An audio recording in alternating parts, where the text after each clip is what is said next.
Hello guys, welcome back to my channel. सबसे पहले मेरी तरफ से आप सबको राधे राधे। आज मैं अपने चैनल पर जो गीत लेकर आई हूँ भोजपुरी में राम सीता जी का शादी गीत है। आप लोग लास्ट तक देखिएगा, बहुत ही अच्छा है, बहुत ही प्यारा है। अच्छा लगेगा तो कमेंट में जय श्री राम जरूर लिखिएगा और बताइएगा मेरा ये गीत आप लोग को कैसा लगा। कौन गलिया आईनी राम जी का मन गलिया गईनी, कौन गलिया गईनी की कर दुवरियाए राम जी धनुषा तोड़ी आईनी, धनुषा तोड़ी आईनी।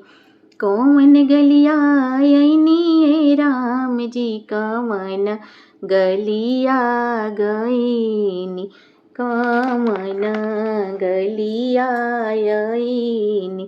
अरे के करा दुवरियाए राम जी धनुषा तोड़ी आईनी, धनुषा तोड़ी आईनी।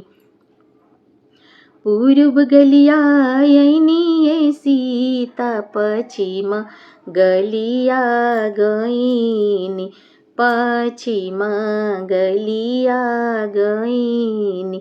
अरे जनक दुवरियाए सीता धनुषा तोड़ी आईनी, धनुषा तोड़ी आईनी।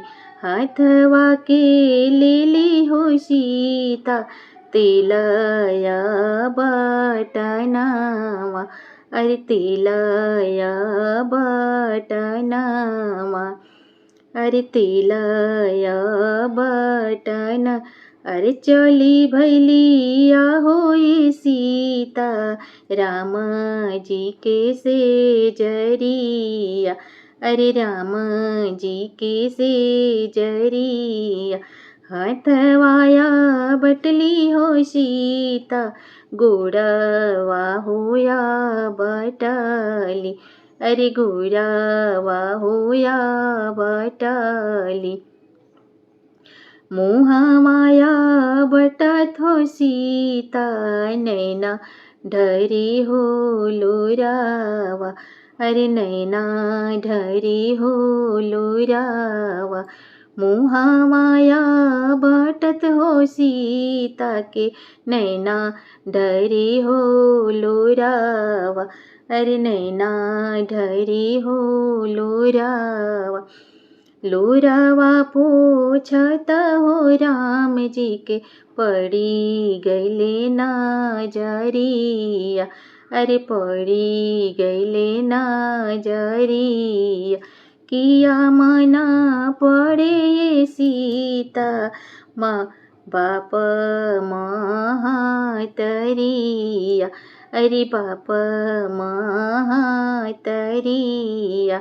किया मना पड़े हो सीता सखिया हुशालेहिया, अरे सखिया हुशालेहिया।